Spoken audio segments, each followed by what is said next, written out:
We had a really good game seven between the Cavaliers and the Magic. This series has been a really good series from start to finish. And a lot of people, I don't think that they've really been paying attention to it as much as, other series in the first round. But I think this is probably the best series that we got in the first round, to be honest with you. And that's why it got to 7 games. It's going back and forth. The Cavs came out on top 106-94 to close out this series and send the Magic back home. I want to get your thoughts on the series as a whole, but specifically this game seven. So let's start out with the Cavaliers. What are your thoughts on the game from their perspective, and how do you break their game down overall? Yeah, I think specifically in this game seven, we all obviously knew about the magnitude of the game. A game seven, we all call it the two greatest words in sports. But I think that coming out of the gate, the Cleveland Cavaliers did not meet that level of intensity that you would need to meet, especially compared to what the Orlando Magic came out with. And I think that's the big reason why they fell to a big deficit and trailing behind at the beginning of the game, simply because we know that they have two guys in Donovan Mitchell and Darius Garland who is going to provide you the offense that you need because the surrounding talent around them isn't more so shot creators, but they're more pieces that fit around them. And when you look at Evan Mobley and guys like that, they're more defensive pieces to help out with that. You got Max Strus as a shooter to spread the floor out, something they didn't truly have last year outside of the two guards. But I think once the shots were not falling, the looks on offense weren't clean and they were contested. You saw many late shot clock desperation shots because they weren't able to produce anything like an easy flow offensively. You saw them lose this first half really in between the margins of the game, just hustle, 50-50 balls, effort. And those physical traits that you see with the Orlando Magic with their size across the board, like they're a big team, a big front court, a big back court. I think that's where they really lost the first half in the beginning. And once they were closing in on that second quarter, going into halftime, I think that's when you really saw things change. They picked up their intensity level. You saw the emotion from Donovan Mitchell when he was able to get to the line. He was on a tear. I think he scored 89 points between game six and seven. And I think that a lot of times offense picks up people's defense, but I think the things in between the games, like the hustle and effort, I think that actually picked up their offense because the Cavs have a better offense half court. They can produce a lot more. The Orlando Magic are more versatile, but they don't have a true over the top shot creator. Their offense can get pretty ugly. And to be honest, on both ends, the offense was very ugly. And it was that effort and hustle plays that is what gave the Orlando Magic the lead in the beginning. And I just think it simply came down to the Cleveland Cavaliers matching that. And once they were able to do that, their offense showed superior to the Orlando Magic, and they were able to grow a comfortable lead and ultimately close out this game seven. So I think anytime in the playoffs, you're just going to have to meet that level of intensity, especially for a team like them to have two small guards in the backcourt when on the defensive end. So they're going to have to compete in ways that they can because they're not going to be able to physically match them unless they're using their Jared Allen, who didn't play this game, and Evan Mobley, who protect the rim. So I think they're going to have to compete on that end so their offense can shine and carry them through these series.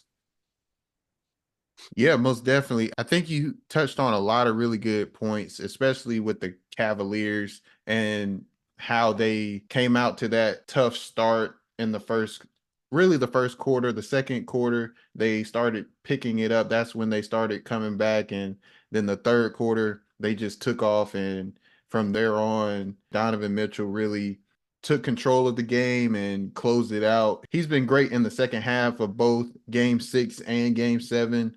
I believe in game six in Orlando, he scored all the points for the Cavaliers in the fourth quarter, which is crazy. But Yeah. for me, the keys to this series for both teams is the offensive end, especially half court. Are you going to be able to generate good shots, good quality shots, and knock them down over the course of the game and over the course of the series in the half court? And I believe the Cavaliers did that the best throughout the entirety of the series, especially when they were at home. On the road, they struggled a little more. But like you just mentioned, the Orlando Magic, their team isn't really built with a bunch of high level shot creators and high level shot makers. Paolo Banchero is their best shot creator and shot maker. I think he does a great job on that end. But him, along with other players as a whole, they can go on stretches of time where they aren't able to knock down shots or they're taking really tough shots and their offense stalls out or they get stagnant, especially when they're in the half court.